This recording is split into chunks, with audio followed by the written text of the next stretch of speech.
Big boss finale ಆರಂಭಕ್ಕೂ ಮುನ್ನವೇ ಓರ್ವ ಸ್ಪರ್ಧಿ ಔಟ್. ಮನೆಯಿಂದ ಬ್ಯಾಗ್ ಹಿಡಿದು ಹೊರಬಂದ ಲೇಡಿ ಕಂಟೆಸ್ಟೆಂಟ್ ಗೆಲ್ತಾರೆ ಅನ್ಕೊಂಡ್ರೆ ಆಚೆನೆ ಬಂದ್ರ. ಬಿಗ್ ಬಾಸ್ ಕನ್ನಡ ಸೀಸನ್ 11ರ ಗ್ರ್ಯಾಂಡ್ ಫಿನಾಲೆ ಇನ್ನೇನು ಕೆಲವೇ ಹೊತ್ತಿನಲ್ಲಿ ಶುರುವಾಗಲಿದೆ.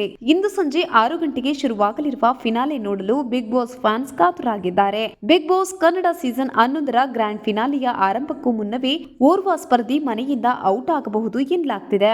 ಬಿಗ್ ಬಾಸ್ ಫಿನಾಲೆಗೆ 5 ಜನರು ಮಾತ್ರ ಹೋಗಬೇಕಿದ್ದು ಒಬ್ಬರು ಎಲಿಮಿನೇಟ್ ಆಗಬಹುದು ಎನ್ನಲಾಗಿದೆ. ಫಿನಾಲೆಯ ಆರಂಭವಾಗುತ್ತಿದ್ದಂತೆ ಒಬ್ಬ ಸ್ಪರ್ಧಿಯನ್ನ ಸುದೀಪ್ ಹೊರಗೆ ಕರೆಯಬಹುದು ಎಂದು ಹೇಳಲಾಗ್ತಿದೆ. ಸ್ಟಡಿ ಬಿಗ್ ಬಾಸ್ .com ನಲ್ಲಿ ಬಂದ ವೋಟ್ ಪ್ರಕಾರ ಹನುಮಂತ ಅತಿ ಹೆಚ್ಚು ಮತಗಳನ್ನ ಪಡೆದಿದ್ದಾನೆ. ಉಗ್ರ ಮಂಜು 2ನೇ ಸ್ಥಾನದಲ್ಲಿದ್ದಾರೆ. ಮೋಕ್ಷಿತಾ 3ನೇ ಸ್ಥಾನದಲ್ಲಿದ್ದಾರೆ. ತ್ರಿವಿಕ್ರಮ್, ಭವ್ಯ ಹಾಗೂ ರಜತ್ ಬಾಟಮ್ 3ನಲ್ಲಿದ್ದಾರೆ. ಹೀಗಾಗಿ ಇಂದು ಬಿಗ್ ಬಾಸ್ ಮನೆಯಿಂದ ಮೊದಲು ರಜತ್ ಅಥವಾ ಭವ್ಯ ಎಲಿಮಿನೇಟ್ ಆಗಿ ಹೊರಬರಬಹುದು ಎನ್ನಲಾಗ್ತಿದೆ. ಅವ್ಯ ಗೌಡ ಅವರೇ ಎಲಿಮಿನೇಟ್ ಆಗುವ ಚಾನ್ಸ್ ಹೆಚ್ಚೆಂದು ಕೆಲವು ಹೇಳುತ್ತಿದೆ. ಇನ್ನು ಕೆಲವರು ರಜತ್ ಔಟ್ ಆಗಲಿದ್ದಾರೆ ಎನ್ನುತ್ತಿದ್ದಾರೆ.